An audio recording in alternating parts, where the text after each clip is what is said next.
There was movement at the station, for the word had passed around that the colt from Old Regret had got away. The Snowy Mountains have long been a place where stories of legends evolve, but it's the stories of legendary trout that bring us anglers back to the mountains. This time we cross the range to a small settlement, a little less ventured than others, known as Cancoban. The locals tell me that the trout up this way grow to 22 pounds, but catching one of these legends was going to be tough. So to lend a hand in my quest for trout glory, I met up with Mick Presnell from Bluey's Tackle, a regular to Cancoban. He assures me that Cancoban Pondage delivers good trout all year round. The beauty of this unique lake is that even though it's only 300 metres above sea level, it receives a constant dosing of freezing cold hydro water, which creates ideal conditions for trout. In most cases, any man-made intrusion would have a negative effect on fishing, but the Snowy Hydro scheme has made for some great conditions in an area which would normally be a tad too warm for trout. So how are we going to attack this, Mick? Just start cast up towards the bank, then about halfway back, just stop rolling, just let it sink down. So that's the beauty of using a little plastic. You can hit the shallows, work it for a little bit. As you come across the edge of the weed bed, let it drop down a bit. Just let it drop down, yeah. And a mix of redfin and trout through here, I take it? You get a good feed of reddies here now and again. There's a lot of little stuff, but you work your way through them. Ooh, there's like a little one there, I think. When you find them, there's normally a school, isn't there? Yeah. A little guy here, Mick. First fish fish of the afternoon, little English perch or redfin. Little reddy. For obvious reasons, see the red fins there? You could probably rustle up 20 or 30 of these and get a good feed, but... Yeah, Nan used to actually mince them and make the fish patties. Well, Mick's Nana would have had plenty to mince into fish patties on this trip, as the barrage of reddies continued.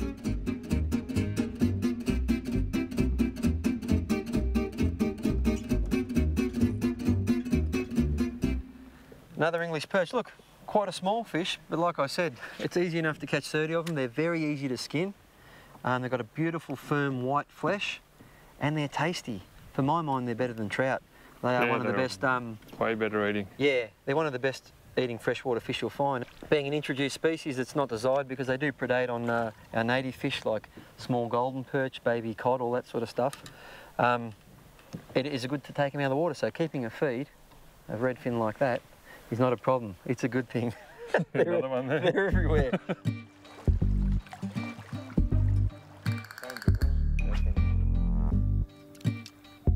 You know, you could look at the whole lake, but you really need to look at individual little corners and say, all right, how is this spot going to fish? It just looks like it's unfishable nearly because the weed comes up, whatever it was, 8 foot deep, and you can see the weed there at 2 foot. Mm-hmm. But next to it, obviously, there's, you know, like here. Sneaky little channel inside. 6 foot deep channel, yeah. Yeah, and there could be a dozen trout laying up here or plenty of redfin.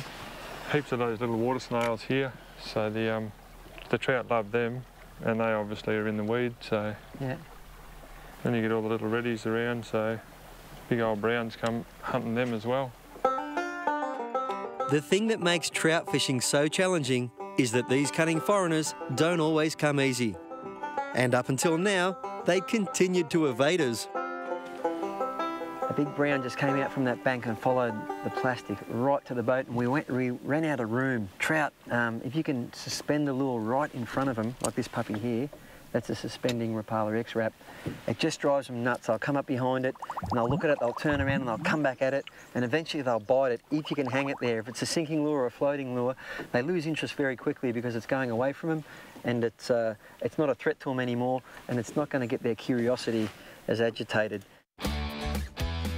The signs were good, the conditions were excellent. It was now just a matter of time.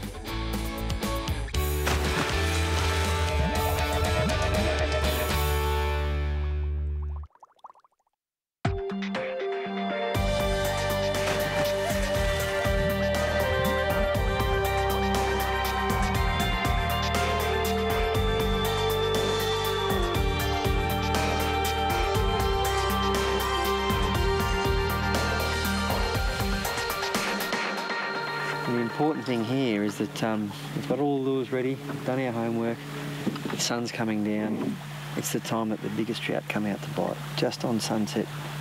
You don't want to come all this way and then pack up the best part of the day.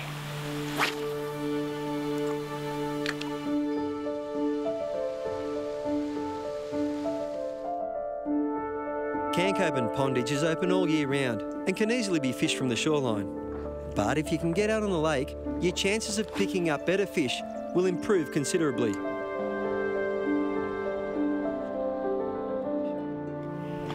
Well, as predicted, the sun's just dropped behind those hills there. The whole lake's got a shadow on it, and the bigger fish are coming out to play. We have, pretty sure it's brownie. a brown trout. Yep. Yes, there he is. Beautiful stuff.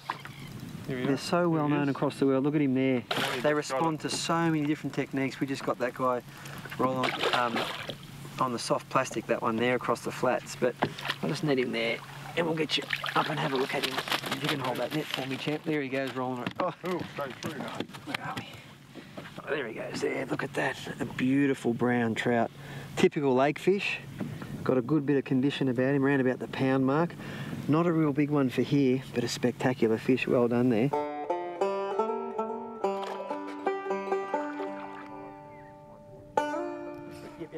Ooh, it's rolling around like a trout. A little trout's rolling. Yeah, yeah. Kicking. It's nice. The browns have got that body roll to them, haven't they? Yeah, they try and turn themselves inside out. He hits like a steam train. They're a fantastic fish, the brown trout, and you know, when they're in good condition like that, they just put up a great fight. Yeah, mate, yep. A great little lure. Casts a long way. That's what separates it from other minnows. Double hook up. Look at that there. Funny little again. I think it might be redfin actually. Good sign of things to come in Cancoban. Not a big fish, but a great fish.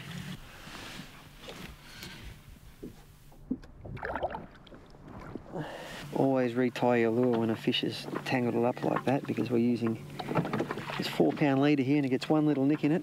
That fish of a lifetime that might come out at dark will be gone. It takes 2 seconds to retie. Beautiful. You know, you can think about all your lures all you like and suffer a bit of lure confusion. I've got hundreds in that box there. I know which ones work, and sometimes it's just a matter of waiting for the right time of day.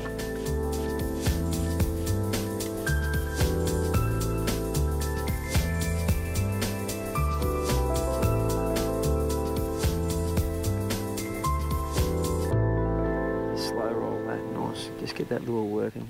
Oh, there you go. There you go, he's on. Right on cue. Yeah, just love that evening bite when it comes to trout. Look, with this ripple on the water, it gets them brave. But it's also a good time to use hard bodies because they keep the line tight for you. A bit easier to use than plastics in this scenario where you're really relying on touch. So this is a better fish, this. Yeah, it's This is a better right. brown, yeah. This is more what we're talking about. No? Look at the body rolls on that guy. Bring him over this way. Whew. Now Nice work. That's a better fish. That's getting there. It's getting there. You've got a bit of We've a... got a bit of tangle going on here. Let's get this guy... Here, he's out of the net now. He's off the lure. Bring him up and show you. Bit more of a solid brown trout, that one. Beautiful fat fish. More typical of the fish you get here in Cancoban.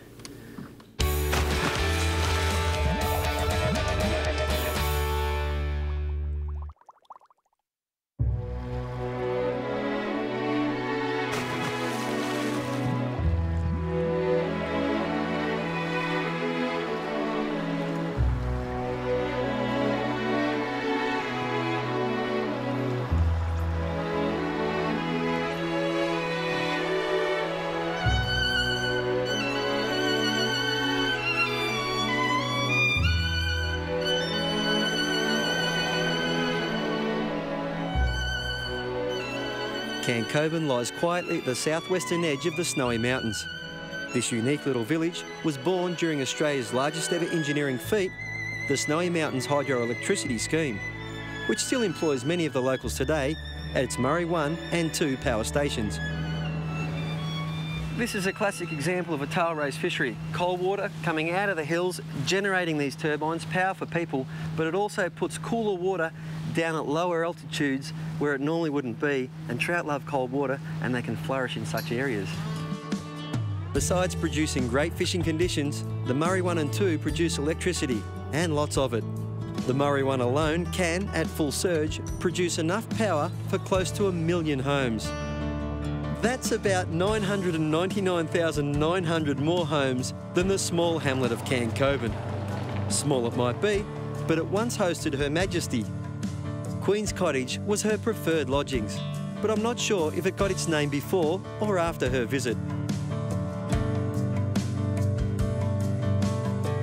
And you'd reckon that if Shano's was in town back then, she would have dropped in for a pot of tea for sure. Besides hosting royalty, Cancoban does cater for us common folk. The Cancoban Lakeside Caravan Resort is great for the keen fisho. Grab a campsite or one of these eco-friendly cabins. They've even got a great little tackle shop. So time to get some more supplies and get back out on the pond and see if we can hook up that legend.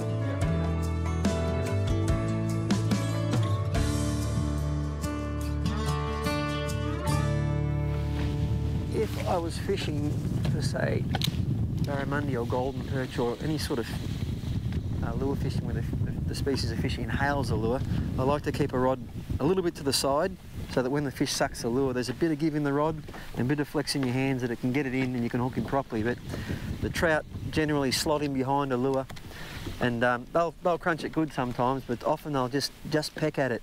So I do like to point the rod down the line in that scenario, especially seeing we're driving the boat around and there's naturally a bit of belly in the line already. So there's a bit of give in that already, a lot less give than if you were fishing for species that inhale their prey, rather than trout which chase it down and bite it.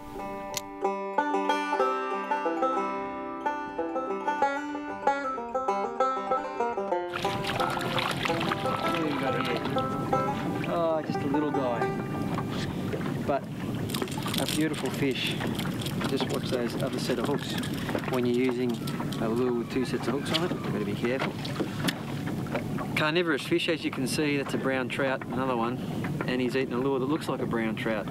That's a suspending lure that I picked out earlier. But he's a small guy for here, but always good fun. They're such tough little fighters, they never give in. And in lakes, when they're in good condition like that, they can be really good eating, but they're better as a sports fish. We've caught plenty of redfin, so I'll let this guy go.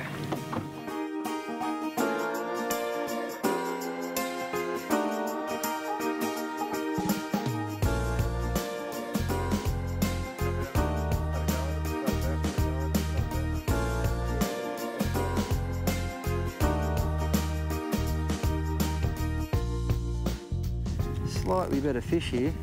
The heaviest leader we've got here, oh, that's where you've got to watch it to get rolled in that. That's where they can bust your leader. The heaviest leader we're using here is 6 pound, which is very thin because you want to give that lure a lot of action and you don't want them to see the line. You're lure fishing. That means using light line. Geez, they roll around and they belly roll and if you can get in there for you. Beautiful. All right. That's a little bit better.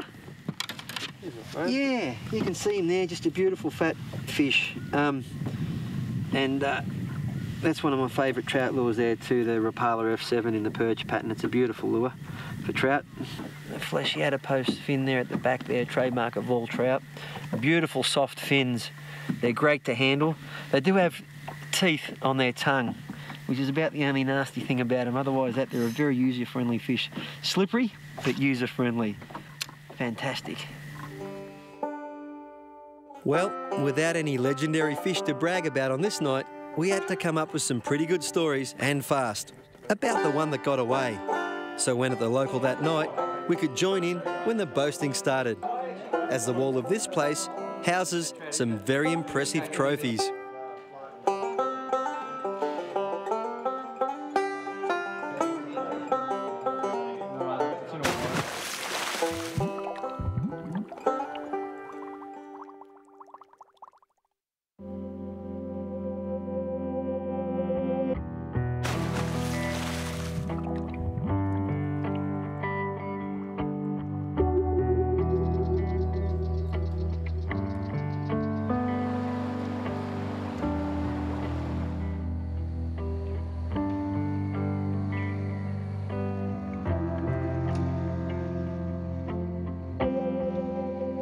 Okay, we thought while we were already here after hard to catch fish, why not throw an even more elusive one into the mix and go after a clear, cold water Murray cod. This was one of Mick's secret places, so he promised we would keep it to ourselves. With the river running fast, we were quick to learn this was going to be even more difficult than we had first thought. Around every corner lied an obstacle that threatened to bring us unstuck.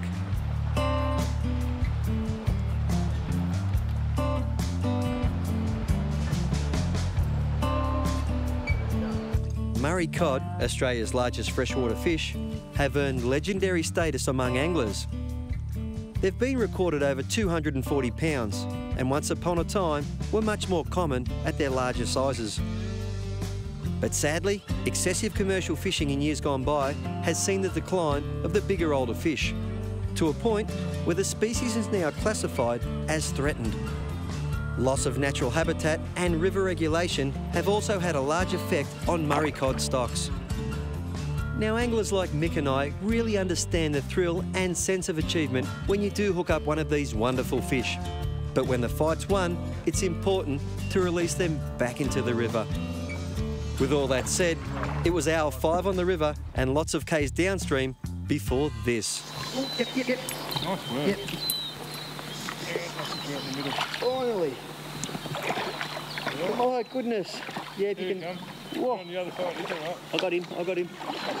Oh, that was just so hard. We have fished and fished and fished. That was the hardest Murray cod that I've ever had to catch. We're fishing waters that you don't normally associate with cod. They're higher up, they're clearer, they're faster. I got him, Chief. Yeah, he's hooked good. Oh, it's right through the lip, yeah. Yeah, I got him. I have got him big time. Nice work. A lot of the Murray-Darling Basin used to look like this, you know. Clearer waters. Yeah. I gotcha. Nice. Oh, look at that. Look at the colours. See how the mottled pattern goes right through to the belly? There's no anchor worm or Lernia, no sort of parasites on him, which we introduced. You know, people don't associate Murray cod with water like this. They do live in these places, and a lot of their territory used to look like this. But it doesn't look like it anymore, so... Slowly shrinking.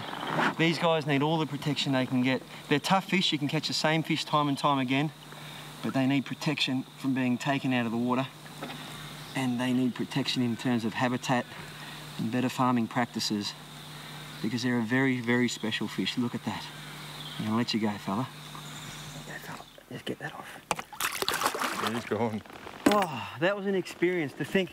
Nice Thanks work. so much, Mick. Oh, to think that those fish have gone through so much trouble in so many places and there's still a tiny bit of habitat left. You work hard for them, but I think you appreciate them more because you work so hard. There should be some streams and rivers that are just closed to like catch and release only. Some sort of protection done. Like I said, they've got it for the trout. It shouldn't be a big issue, I don't think. And it's coming that way. And they're an Australian native, so... The laws are getting better, the fisheries are getting more progressive in looking after them. You know, those fish grow to 250 pounds. You know, they're not in a week, though. Not in a week, no, they live 30, 40 years, maybe more, who knows? Like when they get a bit bigger, they are residents. Yep. So, and you know, I've continually caught them week after week, and if they're not in the same hole that I've caught them, they're only 50 yards down from where I caught them, you know, previous week or 2 weeks before. Unreal. Try and get another one. Oh. We've worked hard enough for that. We continued our journey downstream, unaware of what the river had in store for us, as it did a little catch and release of its own. We managed to recover or avoid most of what the river threw at us, until it finally won.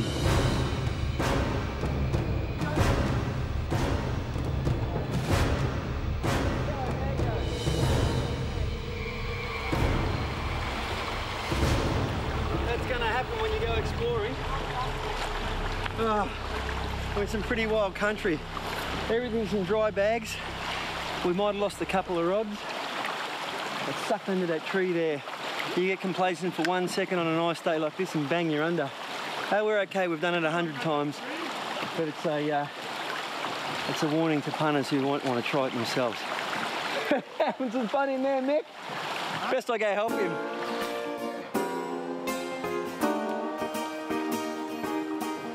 Now remember, Mick and I have years of experience fishing on rivers like this. And I've also got the added advantage of a team behind the cameras that can step in if the situation gets serious. So, if you're to fish in similar conditions, wear a life jacket for that added security.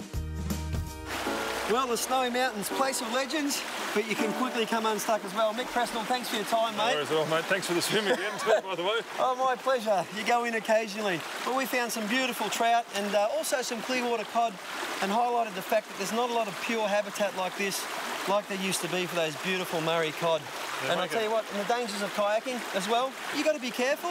If you're going to go in places like this where the current's fast, you know, don't take old people or young kids that don't have really strong swimming skills. Well, it's a bit of fun, but it can be dangerous too. Yeah, we're quite happy here, but you've got to be careful. And we've lost our fishing rods, so I'll go and have a look. You say bye to everyone. you're keen to keep going. Yeah. I'll see you same time, same place here on Fishing Australia. Thanks again, Mick. Great fun.